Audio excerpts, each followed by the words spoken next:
Inside the Birds is back. What's up, everybody? Geoff Mosher and Adam Caplan for our game preview Inside the Birds podcast. The Eagles have a big division game coming up against the Washington Commanders. Adam, that'll finish the Washington Commanders series for the year, as they just played just a few weeks ago with the Eagles edging out a 34-31 win. I look forward to having a really, I've for some reason this year, we've had some really awesome Friday game preview podcasts and really good pregame shows. And I look forward to really getting into the nuts and bolts, and then none of it actually happening on the field on Sundays. Well, look, first matchup, right? Perfect example. The first matchup, everything pointing to the Eagles, right? Yeah. They get down early. It looks ugly at halftime. Hurts gets hot. They ran the ball well when they ran the ball. They made plays late in the game when they had to, obviously went into overtime. Right. But we were scratching our heads like, what the hell's wrong with the defense? But AJ Brown, we'll get into that. AJ Brown went off against, I mean, he absolutely crushed them. That got Manuel Forbes benched. So it was a great game. It really was, from a viewership standpoint. I mean, it really was back and forth. It's pretty cool. But since then, Washington's not playing well. They're so up and down. Obviously, the Eagles they're coming off a great win, no doubt about it. What they did to the Dolphins' offense was pretty interesting. I don't care how many players were out, particularly on defense. But the bottom line is they won. We're all in here. There are only two teams at 6-1 in the National Football League, and they are one of them. That is correct. All right. Inside the Birds, of course, is brought to you by our friends at Ocean Casino Resort in Atlantic City. It's the exclusive Jersey Shore resort of Inside the Birds. And this is a very good opportunity for the Eagles, sort of again at 6-1. And we expected this to be a two-horse race, really, between the Eagles and Cowboys. But we thought the NFC East was going to be a little bit better. The Giants got off to a miserable start with their injuries, and Washington, as you just said, up and down. So here's a really good chance for the Eagles to say, bye-bye Commanders, sweep the series, and put another NFC East rival in the rearview window. They shouldn't have a problem doing it. They do. We obviously will talk about some injuries, talk about why Washington has been so inconsistent, and we'll get into some transactions along the way. Obviously, the whole week was a really good week for breaking down what the Eagles did well in the Dolphins game, starting with Q&A and Inside the Birds earlier in this week. But Greg Cosell and Clay Harbor on their Inside the Tape show did a fantastic job, Adam. They added visuals, so they started to break down the All-22 within the show and shared their screen to show viewers and even paint a good picture for listeners on exactly what are some of the key plays in that game. So if you haven't seen Inside the Tape yet, I highly recommend you watch it. And I would watch the YouTube version because then you get to see it. Yeah, I'm going to watch it today. I didn't realize that they do the visuals. They usually do it Thursday and Friday, Thursday afternoon after it comes out Thursday at 6 a.m. So that'll be my viewing. And the great thing is it's not like an hour and a half show. It's like usually 40 minutes or under. It gets you in and out. They get right to it. And we love the audience, man. It's great. So we look forward to seeing that. Yeah. Great discussion on Gun on One this week with Derek Gunn and former Eagles first round pick Marcus Smith, who's just so candid about his life, ever since not doing well with the Eagles, going to Seattle, discussing how he almost took his own life because of depression and anxiety, and then the work he's doing now to help pro athletes deal with mental health struggles and all of the things that he's doing in the mental health space. His Circle of M Foundation, everybody should check out that website, Circle of M, or the Circle of M, I believe, .com, and everything Marcus Smith is doing. And he just had a really good conversation with Derek Gunn. I encourage everybody to check it out and listen to it. Pre-game show will be 10 a.m. It's a rare 1 o'clock kickoff this Sunday for the Eagles. This might be the final one, is it? Or is there one more? Well, you know what's so funny? Kevin Byard, I guess he looked at their schedule, who just, by the way, just came off a bye with Tennessee. How great is that for him? Yeah. He's well rested coming into his first game as an Eagle. But he goes, well, I guess this is he said 12 p.m. Central, because he's still maybe mentally on Central time, which is in Tennessee's 1 hour behind us. Now he's got to get back to Eastern time where he grew up. This is great. I don't know if you saw his interview. It was really great. They do these interviews now. Most of them are not done on the podium. They do them in the locker room with the media. Mm-hmm. I thought it was great because he said had his family not moved when he was 14 years old, he probably would have gone to Overbrook High. Oh, which I thought was interesting. Yeah. Well, Chamberlain's yeah, that's right. Good call. So it was really cool. What an awesome guy. I encourage you to if you go to YouTube, that's where I saw it. The Eagles post all of their interviews on YouTube. And he spoke for 7 or 8 minutes, and he just talked about everything that he's been through. It's kind of probably a whirlwind for him, because he has to learn yet another defense in his career. But guy's a veteran, and I'm so curious to see how they're going to use him in this game. Yes, I am too, and to see how much he plays. And this will be not the last. This will be the penultimate 1 o'clock kickoff, because that week 17 game against the Cardinals is also a 1 o'clock kickoff. So yeah, very few and far between this year for the Philadelphia Eagles. I just checked the Titans schedule just to see if there were any teams that Byard had played against that the Eagles are going to play this year. He has not. There's no intel from Byard here for the Eagles. They played the Ravens, the Colts, the Bengals, the Browns, the Chargers, and the Saints. So pretty interesting there. All right. What is the last thing? Oh, we wanted to remind everybody that we're doing that trade deadline in Ask ITB live stream for our Patreon members. That'll be Tuesday, October 31st, Halloween in the evening. So stay tuned for that. And of course, if you want to partake in that, you've got to be on a Patreon member, patreon.com/inside the birds. All right. So, man, I think the transactions, by the way, this year have been about as interesting and fascinating as they've been all year. Sometimes familiar names, sometimes strange moves with the practice squad. But I had to be reminded that Brett Toth was still on the Eagles practice squad, and he was recently signed off the Eagles practice squad. Honestly, you and I see it the same way. I forgot he was on the practice squad. And then I saw him that the Panthers, who were kind of banged up in their offensive line, because Toth could play right or left tackle. So that would help them. Their depth isn't very good. And then Mario Goodrich, who keeps being let go and brought back, he was re-signed to the practice squad this week. But yeah, Brett Toth, man, hey, at least the guy is on a 53-man roster, so that's good for him. But we'll have to take a look at their depth in terms of guys on their practice squads. So we move on here. Because they lost the other tackle, Tyree Phillips, to the Giants too. So at some point they'll probably try to get a tackle on the practice squad. No, they do have one. They have Raven Clark. He's still there. Right. Who could play right or left. Julian Good-Jones, did he not have center snaps in preseason? Didn't he? Yes, he was basically used as the third string center. Him and Cameron Tom, your buddy Cam Tom, were sort of duking it out there on the third string at center. And Cameron Tom's gone. So this is hard to believe. They only have 2 offensive linemen on the practice squad. This probably won't last long. Clark and Good-Jones. Wow. Okay, it's not a lot for them to because honestly, if you look at their practice squad, because of Devin Allen, obviously, Greg Ward, yes, he's still there, year 7 on and off with the Eagles. Julio Jones, of course. Noah Ellis, as we mentioned on the last show, was re-signed. Teron Jackson's still there. We mentioned Thomas Booker, former draftee of the Texans. Ben Summern, who's a special teams ace. Kindle Vildor, not the actor. Kindle Vildor, the football player, who's a slot corner, by the way, played for the side in Chicago. Was a 2-year starting nickel for the Bears. That's Joseph Ngata. Lou Nichols, who just signed last week. Brandon Smith is back, as we talked about in the last show. Makai Garner now has shown he could play safety or corner. So they are getting some mileage in Tristan McCullum. They are getting some mileage out of this practice squad. No doubt. And they continue to get fortunate, right, with Cam Jurgens on IR and no true backup center, that Jason Kelce has stayed healthy. Obviously, it would be Landon Dickerson. He was a center at Alabama. He was everything in his college career, starting at Florida State. But that would cause even more movement. You would have Dickerson playing center in the NFL for the first time, and then you would need a new left guard. So they've been very fortunate that while Jurgens is out, that Jason Kelce has stayed healthy and not even like 1 or 2 snaps every once in a while. I mean, at his age, you see guys kind of like jam a toe or an ankle or a shoulder and have to come out a little bit. So they've gotten fortunate. He played with a broken toe one year, if you remember. Yes, I do. He played with an insert. He just I don't know how incredible. So, wait, did you say Dickerson was he at Florida State? Yeah, he started off at Florida State.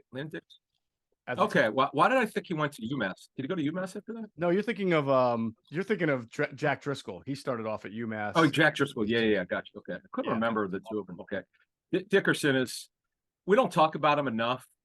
I don't know why. He's just really good. In fact, we rarely have mentioned him this season. You know what? That's usually a good thing for an offensive lineman. So yes, we'll ask Devon if you've seen anything, Greg, on Sunday show if they've noticed. And I know Malata has had a couple snaps he'd like to have back. In that Jets game in particular, we know he didn't play well. But and just before we move on here, they only have 3 backup linemen. Fred Johnson, who's the backup left. Steen. See, that's the question. If they need him to, do they think he's ready to go? Well, we knew they thought Opeta was ready to go more than him. That's why Opeta went in, not Steen. So, and Jack Driscoll, as you mentioned, who didn't play well before when he got thrown in there, in obviously in a tough situation. But and look, thankfully Lane Johnson came out well from the last game. Thankfully he did. Yeah, that's true. He gutted through the ankle that he was dealing with. One last transactional news that didn't happen, but we talked about it on the last podcast that to look out for it happening. Kevon Wallace had been put on waivers by the Arizona Cardinals, and we said even though that they got Kevin Byard because they gave up Terrell Edmonds, they weren't any deeper at safety. They were just better. Well, according to Andrew DeCecco from InsideTheBirds.com, the Eagles were one of the teams that did put a claim in on Kevon Wallace, but he actually went to the Titans. So this whole safety carousel between the Titans and the Eagles, but he would have been a good, fourth safety to have in a that's it. Team. Yeah. Right, because that would alleviate the issue to move Garner up. That would have been because Sidney Brown now he's over the hamstring problem. This is great. They don't have to rush him in now. He could be the third safety, and they could bring him along a little slower than just throwing him in there if he'd missed the 3 weeks. That's a lot for a rookie to miss when you can't practice and you can't play. The week before he returned, he started working, and then he felt like he just wasn't ready, so he was held out another week. But getting Byard in here now early into practice, Blankenship will get back to him in a minute. They still need one more guy. That's the thing they're going to have to answer. Do they want Garner to be that guy, or would they rather have a veteran who's got experience that could go in a pinch and start if need be? There you go. And reminder, the trade deadline is still Tuesday, so there's more moves that could be made. Right. All right, let's get into some of the injury intel that we got. We'll start with the Eagles, Adam, and their practice, their injury report. Remember, they had a walkthrough on Wednesday, so that was just an estimation. And I believe that's why on Thursday, when they issue a practice injury report, you see a lot of things that are different, or you see the pop-up injuries that we've discussed that you didn't know about coming into the game or coming out of the game. And certainly coming out of the Dolphins game, I don't think, and I don't remember like Jordan Davis or Zach Cunningham or James Bradbury dealing with anything, but there they were on Thursday's limited participation list. Jordan Davis with a hamstring, Zach Cunningham and James Bradbury both with an ankle. So we'll see what happens today. If they're out there today, even limited, I'm sure they'll play. I'm more worried about Jordan Davis with the hamstring because he doesn't have a history yet of showing he could play through any particular injury. We know about the high ankle last year. I get it, that's hard to play through, but these are the type of things you, as a young player, you have to fight through. You have to play through, and he's been so good. He has taken, boy, you want to talk about a sophomore jump from freshman. My goodness gracious, he's been so much better. And as we said a couple weeks ago, to hear Greg Cosell, I don't want to say gaga, but like just light up talking about Jordan Davis. And he was very critical of Davis last year because he clearly wasn't in shape, getting stood up. They'd have to take him out after a couple snaps because he wasn't in good physical shape. And for Greg to be beaming about him, boy, the guy's playing well. So we'll see how he deals with that. Yeah, because again, coming out of last game, Devontae Smith removed with a right hamstring injury. Dallas got it removed with a groin. Lane Johnson with the ankle. That's huge. He's no longer on the injury report. Jalen Carter, Marlon Tuipulotu with the triceps, which has been lingering. He's off. Slay with the knee, which caused him to miss a game. Eli Ricks is doing a great job with the knee. He's off, and Sidney Brown came through the game well. He's no longer listed in the injury report with this hamstring. That is big that they removed 7 players this week. That's good, but unfortunately, as you just said, 3 were added after Thursday's practice. Right. So again, and I thought you make a good point. If those 3 that we mentioned, Bradbury and Davis and Cunningham, are at least limited and doing something in today's practice on Friday, it feels like that's a good sign that they'll be able to play. And if that's the case, I feel like the Eagles here in week 8 are probably about as healthy as they've been in a little bit. And then that's good momentum going into next week when you could potentially get Cam Jurgens activated into the 21-day practice window. And you hope that they make it through the Washington game without any other injuries. But it does feel like right now with the trade they made, to get Byard, with Josiah Scott here to play the slot, and with some of these guys mending, that it's starting to look better as far as maybe a week or two ago when it felt like at every position there were some really, there were injuries that were hurting them. So the one, go ahead. No, I was just gonna say yes, and remember, if they could, they have one more game for the bye. They host Dallas next Sunday afternoon. So if they could, as you were alluding to, if they could just make it through this game in a relatively good fashion, they've got the bye in week 10. Well, if they could come to the bye with limited guys listed in the injury report, and the guys have been dealing with lingering stuff, get them off their feet. That's the key, man, to get guys off their feet during the bye and to get them well rested. I get it that the Eagles don't practice very much, but that's not really the point. The point is guys have been listed in the injury report. Also, that Bradley Roby, who's obviously not going to play this week, he's in practice since he got hurt. Just getting these guys, particularly the older players, getting them healthy to the bye, that is so important. Absolutely. So there's one interesting thing about the injury report that we were discussing, and it sort of made me I've sent an email just to look into this, and I'm still waiting for the intel back. It's that Jalen Hurts is not on the injury report, and yet he and Nick Sirianni have both spoke in public press conferences that are available to anybody about the knee brace that he's wearing. You heard Nick Sirianni use the words battling through when asked about the knee. So they're clearly talking about the knee as if there's something that's bothering Jalen Hurts, and he's wearing a brace, but he's not on the injury report. I don't know what the exact criteria. I think it's changed. That's why. I mean, there used to be criteria that I was familiar with, and sometimes it changes. I've sent out an email just to kind of get officialized what it takes to be on the injury report, or if you can be not on the injury report but nursing something, or if it got something. Because the big key is Jalen Hurts has not missed a snap, to our knowledge, has not missed any practice. So I don't know if that's why his name isn't. It has to be like you have to miss a certain amount of practice. I don't know. Reed Blankenship has not missed practice. He's been full, I believe, both Wednesday or Thursday, but he's still on the report because he Right. He had a prior injury. Right. Now, the way that it used to be is if you're being treated for any type of injury, you have to be listed in the injury report. Right. That's what I thought it was. You're treated for it, and treatment is sort of a vague term, but I would have thought wearing a brace is considered a form of treatment, right? Yeah. Okay. I'm not crazy then. All right. Well, you heard what Hurt said. So Jalen, so he was going back and forth. You could tell he's sort of irritated to keep talking about it, but he engaged the media about it. And I guess someone asked him, but he goes like, it would be a better way to say it is, I'm dealing with something that I forget the term that he said. That I don't have it. See, they don't send the transcripts anymore for Hurts. They only do Sirianni and the coaches, the coordinators. But he kind of corrected the guy. Goes, no. How about it's this with my knee? How about my left knee? How about my knee's banged up? That's what he said. That's exactly what he said. Right. And I thought that was awesome that he said it like that, because he's putting him right out there. Come on, man, his knee's banged up. How the hell is he not being treated? Number one, no matter what it is, you can't tell me that you just said it. He's wearing a brace on his left knee. Everybody knows this. Not a secret. Right. I don't get it. The league's got to do a better job with this stuff and make it clear, because I know they want. The league said years ago they wanted to clear up a lot of misconceptions. This is before they actually, were in bed with DraftKings and the other outfits. Because Robert Kraft, Patriots owner, invests in DraftKings. Other owners have, and that they're league sponsor and all that.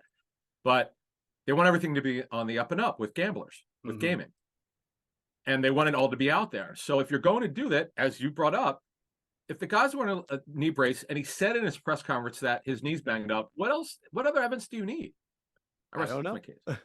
I just know there is some nebulousness to it, because sometimes players will tell you by week 3 nobody's 100% and everybody's nursing something, right? And that then goes back to, well, are you being treated for it, and then what level of treatment? And I don't know where knee brace falls. I don't. So that's why I looked into it, sent out an email. Hopefully I'll hear back, and we'll talk about it on Inside the Birds pregame live and see.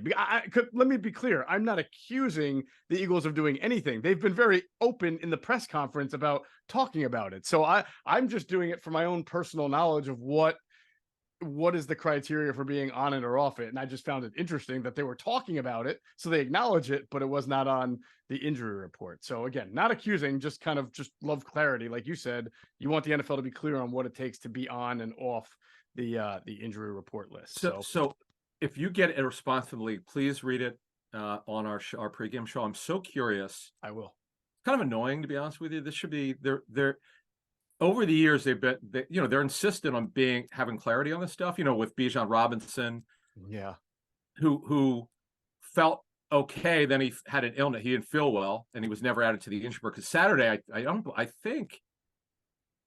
I forget now. Maybe he was not feeling well Saturday, because if the league always tells you, and of all teams, the believe it or not, the Patriots are really good with this on Saturday. They will list downgraded players. Nobody downgrades more players than the Patriots do on Saturday. yeah, It's very interesting of all the teams to do it. because they know everybody's done practicing on Saturday, so they don't. Right, gotcha, right. I know you're being a wise guy, but no, it's true. I mean, look, that's probably they put everybody on the injury report, right? It's Like limited. they literally, Limited. the entire team's on the injury report. There's a running joke that they rarely list players as full, Right. practicing fully. But anyway, all right. So we can move on here. It's just, I just wish there'd be. I'm so curious, because I thought Thursday, because Wednesday, okay, they had a walkthrough, and Hurts did take his first team snaps in the walkthrough. I know it's a jog through. I know it's really short. It might be half an hour, 45 minutes. But Thursday's their regular practice, an hour and a quarter, hour and a half. And today's practice is going to be a little bit over an hour. But look, they feel he's fine. So, and the good thing is we close the injuries off. They're doing much better, but the Commanders have some challenges. They do. We'll get to them in a second. I want to pause real quick to hear a word from our great sponsors at Ocean Casino Resort in Atlantic City. Go to get your game on. Go for the beers.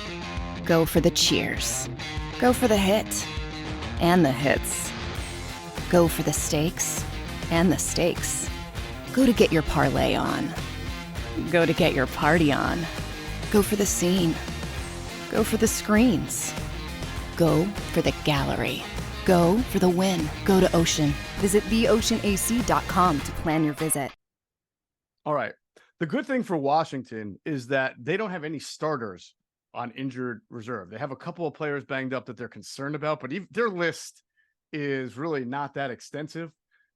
So for what it's worth, they're healthier than the Eagles. And I do believe one of their key reserves, the second-year Alabama defensive tackle, Fedarian Mathis, is it? Fedarian Yeah, he's going to play, but here are the Right. big ones. These are actually really important. This is why they got problems.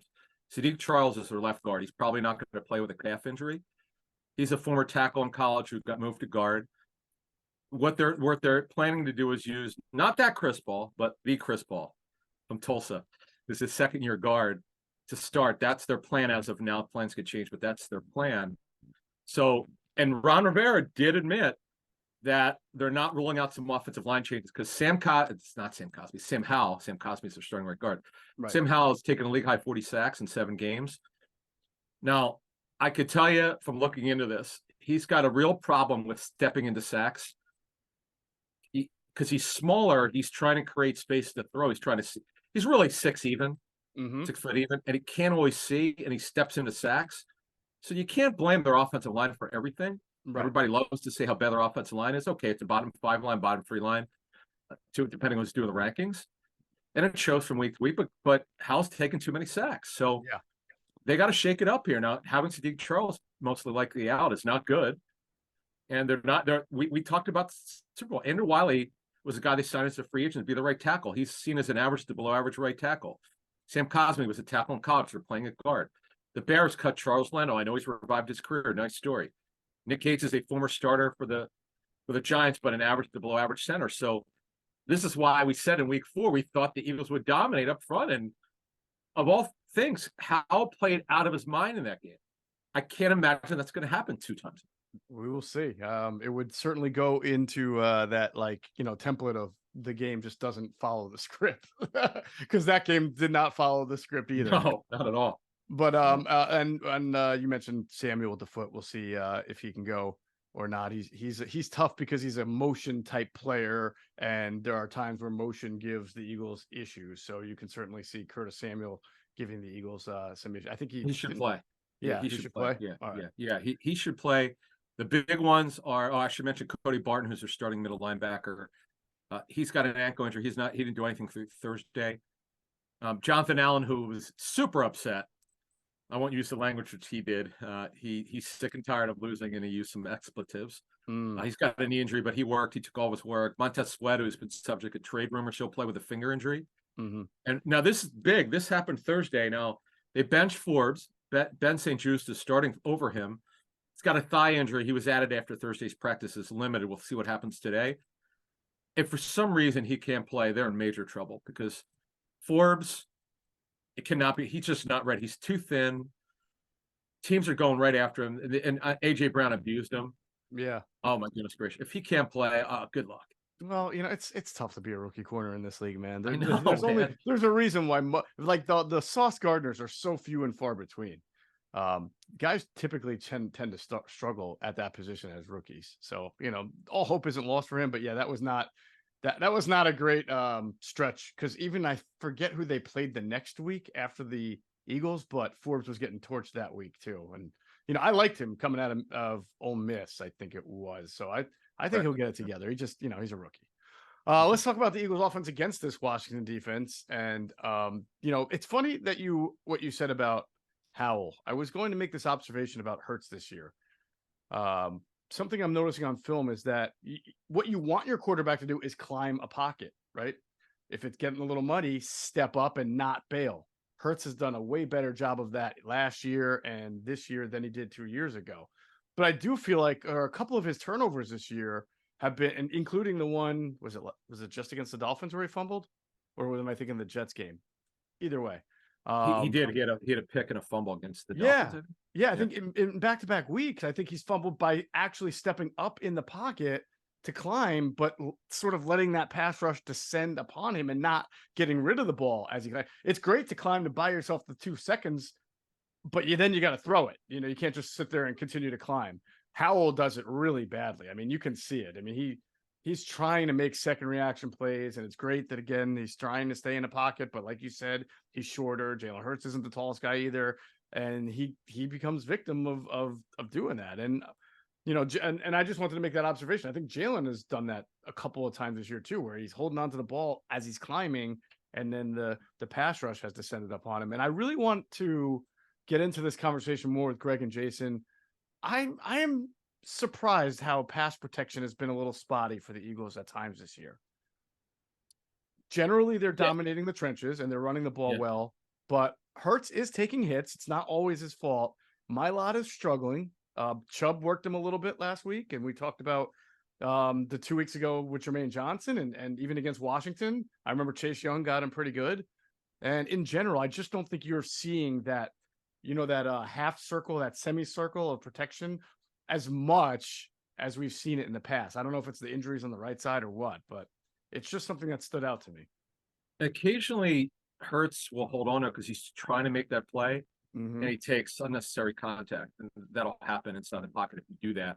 But that's the life you lead when you're trying to make a play as a quarterback. You want to keep the play alive, and he generally does a very good job of it. But yeah, my lot of that Jets game, in fact, I remember when we talked to John D. Filippo about it, the first thing John said was, whatever number Jermaine Johnson is, that was the first thing that came out of his mouth. He goes, "This kid from the Jets, holy smokes!" Yeah, we knew because he would get Mailata. So that's something to watch with that Washington front. Now the craziness of the first game was, and as we talk about the matchups here, yeah, the Eagles got off to that shaky start. Then Hurts got hot, and they're in Washington. Maybe the guys will remember. I don't remember them rolling double coverage to Brown, did they? Washington? Yeah, I don't think they did. They didn't help Forbes, did they? Well, they do play a decent amount of zone. They're a matched team, but what I'm saying is, did they try to help him? Did they try to help Forbes? Because AJ Brown just embarrassed them. Look, he's on this he's playing at elite level right now, the best in the National Football League at receiver. He's, other than maybe Stephon Diggs, or a couple other guys are doing really well, but what he's doing is magical. But I'm so interested to see what will they do to try to slow him down this week, because you can't. And St. Juste will have to see if he can play, because they can't go back to Forbes like that. That if they do that, because if you look at it, all they have is Quan Martin's a nickel corner. You're not sticking him on the outside. Danny he's playing nickel now or dime. If they have their druthers, he's their dime corner. It's bad, man. They better have St. Jude's start or else. I would agree with you on that. AJ Brown, Adam, if he has another 125-yard game, that he will be the first player in NFL history to have it in 6 straight games. Already, there's only been 3 players to have 5 games like that. Him, Calvin Johnson, and somebody from. It's another player from the Lions. Like his last name starts with Stud, like Stud something. I researched this. It was like in the 60s, but that's it. Those are the only 3 to ever have 125 yards in 5 straight games. So if he does it again, he's alone atop. Do you remember the night of the trade we did our post draft review of that the first round because the Eagles traded away, the first and third, and I was like, I don't think anyone has any idea how special this football player is. I try to warn people: do not worry about the numbers they had in Tennessee. They don't want to throw the football; they want to run it. He came to the right place, but I didn't expect this. This is incredible. And the way they get him through practice to make sure they don't overwork him, that they are aware of the challenges that he had with his knees. Yeah, it's pretty. I'm to the point now. It's like, and I know that we'll see what the Dallas says for the following week, and then Kansas City's playing out of their minds in the secondary. Spags is doing a phenomenal job with their secondary, but he's beating. Here's the thing, folks: whether it's man or zone, he's beating it. That's the point. Yeah, he's beating all sorts of coverages. Oh, I mean the final catch that he made against the Dolphins that essentially iced the game. He couldn't have been more covered. I mean, it was. I'm sure the Dolphins were watching tape on that and figuring, how in the world did he come up with that ball? Laid hands, man. Yeah, yeah. So the guy's name, by the way, was Pat Studstill. You remember him in 1966? No, you don't remember? No, you don't remember the great Pat Studstill? No, Len Barney. Let's see what. Brett Perryman, there's the silver stretch offense, and Wayne Fonts, and there's great offenses. And then when Mike Martz came in, I think Mike Furry. Remember Mike Furry, but monster. I do remember Mike Furry. Yeah, if you had him in fantasy, we're like, oh, this is unbelievable. But that's going to be fun because I'm so curious what Ronnie, defensive head coach, and Jack Del Rio, Mr. Defense, they got embarrassed in that game. So I'm curious to see what they can do here. Yeah. So the Eagles didn't. It's interesting because that game, that 34-31 win, was sort of when Jalen Hurts started just to show signs of being a runner again. He had 9 carries in that game. He only had 34 yards, but he had 9 carries. Swift had 14 carries, 58 yards. Washington always seems to do a good job against the Eagles in run defense, as they should, by the way, with all those damn first round picks they got in their front 6. So one thing though is that you would think that this would be again, and he's heating up lately, is getting the ball to Dallas Goedert. They're going to play that. They're going to give you some yards on the edges and over the middle. They'll probably be aggressive at times, just like the Dolphins were very aggressive. I think that's why Goddard was able to get that. If you remember that screen that he caught, there was only one guy to block for Mailata because they were blitzing on it. So you might have the opportunity to get Goddard in the game. And Darren Waller just had 99 yards against the Washington Commanders last week. In fact, the Commanders have given up a touchdown to a tight end in 3 straight weeks, Adam. So this is a good Dallas Goedert getting hot is coming at a pretty good time for the opponent. It's funny in fantasy because we're the midway point in fantasy leagues. I tried to make a trade, 2 trades for Goddard, and I got denied. Because one of my teams is really good, but I'm getting crushed at tight end. And I'm like, I got to do something. So I made some really good offers, and I'm trying to ride the way with Goddard. You mentioned this matchup this week. It's tough because Brown's he's their number 1 pass target. As Yvonne said in our show, on our pregame show last week, I thought he made a great point. If you do this right, Brown's 1, Smith's 2, Goddard's 3, and that's it. Right. It should be that most week. Now, obviously, in that first game, Smith could also have a good game. He did. He went 7 for 78 on 9 targets. His high was a 37-yarder. But someone's always going to be left out, and that's the problem. It's hard to get all 3 guys involved. I mean, I guess they can do it. I mean, if they're in a high volume game, Hurts put it up 37 times in their first matchup, to 25 completions. And also, one more thing before we move through this matchup here. I do also like how Swift is getting involved in the pass game. I still want to see depth of target better with him because you and I saw a training camp where my mouth dropped Some of the ways they were using Swift downfield was unbelievable. And they caught everything, by the way, but they haven't done that yet. Can't do it every week, but I'd like to see it once in a while. Yeah, like the H seam or the wheel. I mean, it would be nice to see that. Get him sprung 10, 15, 20 yards Yep. down the field. You know, as we put a bow on the offense against this Washington defense, you know, I don't know why Washington's defense is so inconsistent. I don't know if it's coaching. I don't know if it's players who are just inconsistent by nature, but they have talent and they do seem to give the Eagles fits at times. So we'll see what happens on Sunday. But I've got my eye on this Eagles offensive line, Adam. I just think that it's the way the season started when they ran all those huge games against Minnesota and New England, and they were really getting the run game going. Things have changed a little bit. And I also want to talk to Greg and Jason about their offensive approach.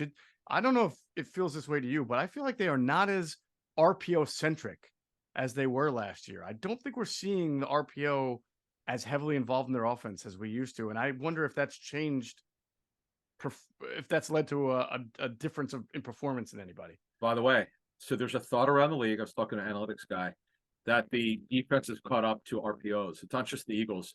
So many teams have been running it over the years. You know, scoring's down once again this season. If you look at over/under totals, way more totals are going under than over. There's a reason for it. Teams with zone defenses, a lot running Fangio or make you bleed defense, make you go 10, 12, 13 play drives instead of 5 or 6 for years ago when it was big strike.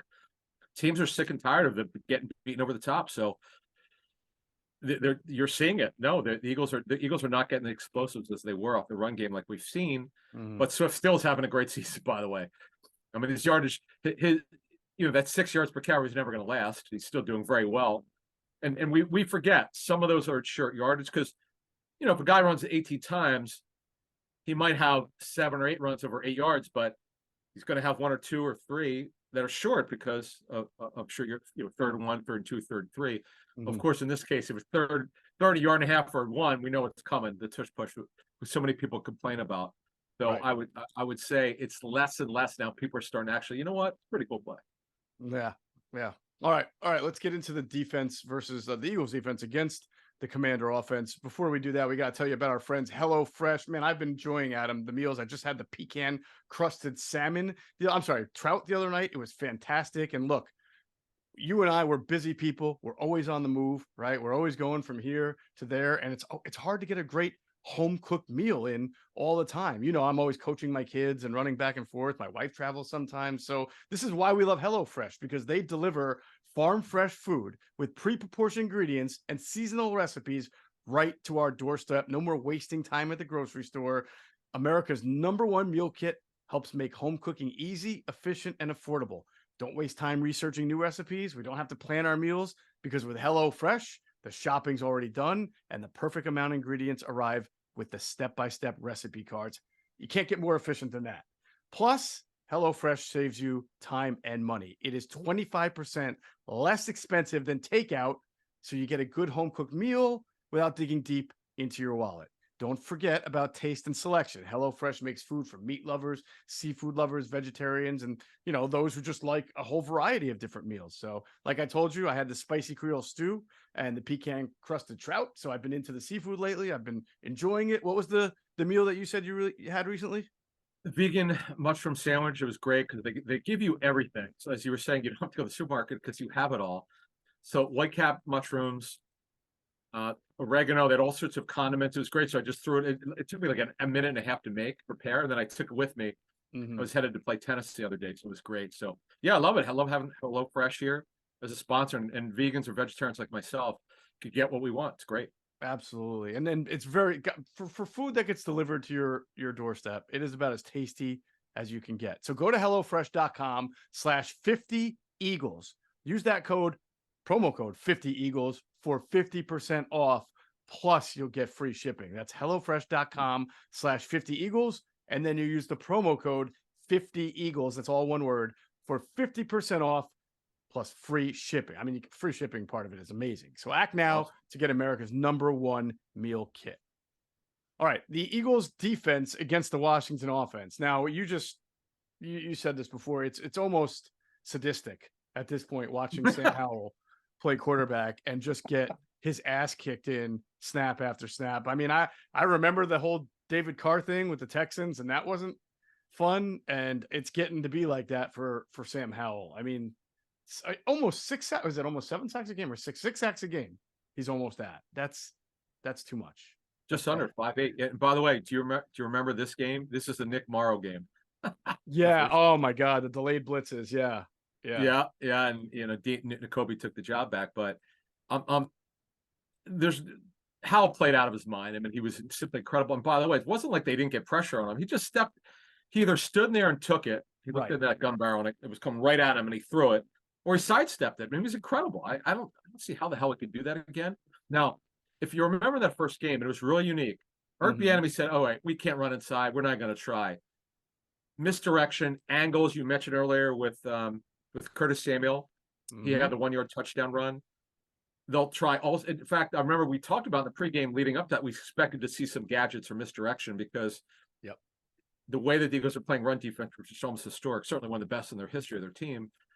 It's fascinating. Now, we know if they can protect. McLaurin's been an Eagle killer. He scored in that first game, but it was actually on a fumble recovery. But he led them with 8 for 86. De'Ami Brown had that big catch, the 35-yarder. Logan Thomas just missed the touchdown. Your guy, Jahan Dotson, who has really not been a factor this season, did score in that first matchup. And they're what we call super spreader offense. They like to spread it around. So Byron Pringle, who played for Bieniemy in Kansas City, he was there. Antonio Gibson came close to scoring in that game. So you know what you're getting. They could spread the Eagles out if they want, which I'm sure they'll do because they've got the personnel to do it.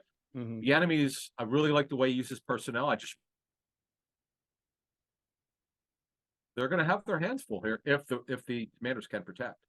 If they can protect, which will obviously be key for them because the Commanders haven't really protected it against anybody this year. So Sam Howell has to be a hero. We'll see. You brought up the great point about how we talked about the motion and the misdirection that you were going to expect from Washington because Eric Bieniemy was on the sideline at the Super Bowl with Andy Reid last year, part of the offense that beat the Eagles with two motion touchdowns of almost the same kind of look and formation. So you would have expect to see it again. But I will say, first of all, it was shocking to me that Miami didn't use as much motion as it normally did last week. I don't know why they suddenly decided to use less of it. They still used a decent amount, but less than their normal percentage. But the Eagles, I thought, did a really good job. And I got to give Sean Desai credit. I think he really has come in here with a beat up and rebuilt secondary, especially. And he has his defense playing disciplined. Are they going to give up a big play? Sure. Tyreek Hill caught a touchdown.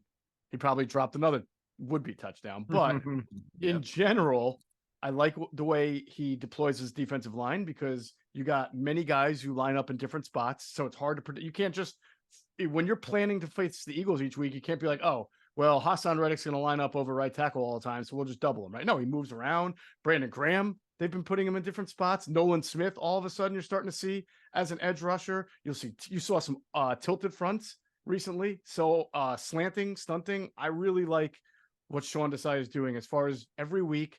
I believe he presents something different for the opponent. I don't think we said that a lot the last year or two. We talked about the last show on Wednesday morning. That's the thing that we've heard from people who graded the tape is that Desai is much more diverse with his fronts. You could like Gannon every game last year. It was 3 defensive tackles would start, I think. Right? Yeah, 3 or 4. Anyway, they did the same front. 3 with 2 overhangs. Yeah, right. 3 with 2 overhangs. That's not so the case here. He mixes it up. And the thing that surprised me, and it shows he's kind of fearless, Desai. He doesn't care if these kids have no experience. He's going to still he's still going to mix up coverages. I think it was the Jets game. I was told that they weren't just backed off and he's not scared to use guys who he normally wouldn't use. Hey, if you're out there, he's going to use them and he's not going to change. He's not going to hide them. Yeah. I'm pretty impressed with this guy so far. Very impressed. I think he's managed the linebacker rotation pretty well. Nick Morrow, we said, has played really well in Nakobe Dean's absence. Nakobe Dean comes back and he says, all right, I'll just play all 3. I'll play him, Morrow, and Cunningham, keep him fresh.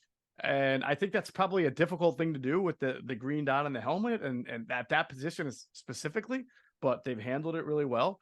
And to me, this is a big game for Slay and Bradbury. They played well. They played better against the Dolphins. Again, there were a couple of breakdowns and then, I think that there were some penalties and drop balls that really hurt the Dolphins too. I don't want to. I'm giving the Eagles credit, but they could have been exploited a few times. But McLaurin, he always gets the Eagles at him. So we need, the Eagles need Darius Slay to be like, the real Darius Slay against McLaurin.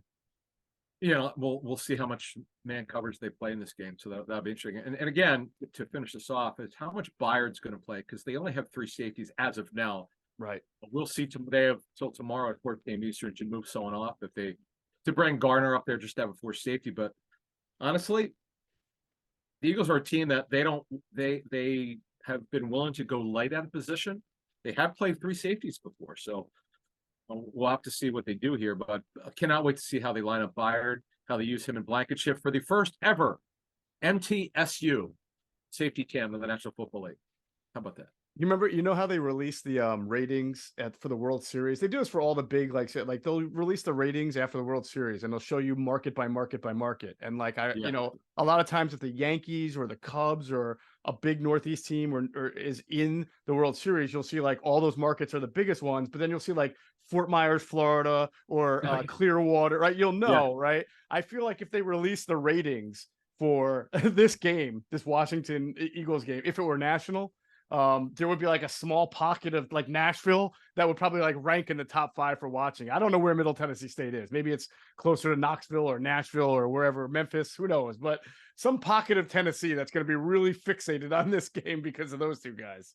Murfreesboro. Yeah. So I could never figure out how to pronounce it. Okay. I think that's Eastern Tennessee. I'm not even pretending. Okay. I don't know, but it's called Middle Tennessee. So I guess it's probably in the middle. I always called MTSU, but it's funny because I remember when they signed Blankenship, we were like, oh, wow, that's where Kevin Byard went. We were like, okay, we'll see if the kid can make it. And then Reed let it be known that Byard's his hero, Right. It's really crazy. It's really remarkable that those 2 and Byard was talking about it earlier this week in his press conference, his press briefing, about how he trained with Reed this past summer. Yeah, that's crazy. So, it's amazing how that worked out. Great story, man. Well, this is cannot wait to see how they play him. That's the funny thing is before we get out here, Evans played every snap last week, then they traded him. Amazing. All right, prediction time as we wrap this up. And of course, we'll go through this more on Inside the Birds pregame live. Before we go to predictions, make sure you check out our friends at PHLSportsNation.com. They're enhancing the fans' experience with their coverage of all Philadelphia sports teams. For the fan, by the fan is their motto. So make sure you check them out at PHLSportsNation.com and on Twitter at PHLSportsNation. We'll pause real quick for a word from our friends at Sky Motor Cars. Sky Motor Cars in Westchester is a different sort of dealership. All it takes is one look at their Highline pre-owned vehicles that people all over the country want and need. Owner Brett Schulter, make sure you don't spend a dime of your money before you purchase the car. Sky Motor Cars allows you to make all the decisions regarding your next vehicle. At Sky Motor Cars, you never have to spend more than necessary. Visit SkyMotorCars.com today or call 610-918-7225. And if you happen to hop in at Sky Motor Cars in Westchester, PA, make sure you tell them Adam and Geoff sent you. You will get a great deal. All right, you go up first. How does this game go? Who wins? I believe the Eagles are 7-point favorites with an over-under. Last I checked was 43.5. So that sounds like Vegas thinks it's either a low-scoring game or the Eagles win 43-0. Well, the last one I was wrong. Yeah, the last one I was wrong. I thought it'd be low scoring and it went crazy high. It was in overtime, 65 points, 34-31. Well, I'm Mr. Under, so I'm going Eagles 24, Commando 17. So low scoring. That is interesting. I didn't know that they had it that low. I wonder what they're seeing. I know that more scores are lower than higher these days, but basically what happened in the first game. Well, I guess since then that Howell's under siege, so maybe they think he's in trouble, which he should be with this awful Commandos offensive line, and Howell's not helping them of late. But we know if they could protect him, plays are there to be made because they have a very deep receiver core. Yeah, indeed. All right, I'm with you. I think it's a lower scoring game as well. I'm going to pick the Eagles to win it, but I've got like 23-13 is how I see. Wow, really low scoring. 23-13 Eagles. do we get it all right? Because remember, I changed my pick last week to the Eagles after we knew it. Yeah, you and Avant got it right because you changed your picks. Good for you guys. Thought we were gonna. Me and Greg thought we were gonna steal one on you, and I need to make one up after. He's making fun of us. I know. Bad one. Yeah, Yeah, me and Mosher are keeping our picks. yeah. So you're Anyway. still undefeated. We'll give it to you. There you go. All right, we will break it all down more on Inside the Birds pregame live. That's 10 a.m. Sunday on Inside the Birds YouTube and other socials. So make sure you check that out. That's going to do it for this episode of Inside the Birds, the leading podcast in Eagles intel. As always, we thank you for flying with us inside the Birds.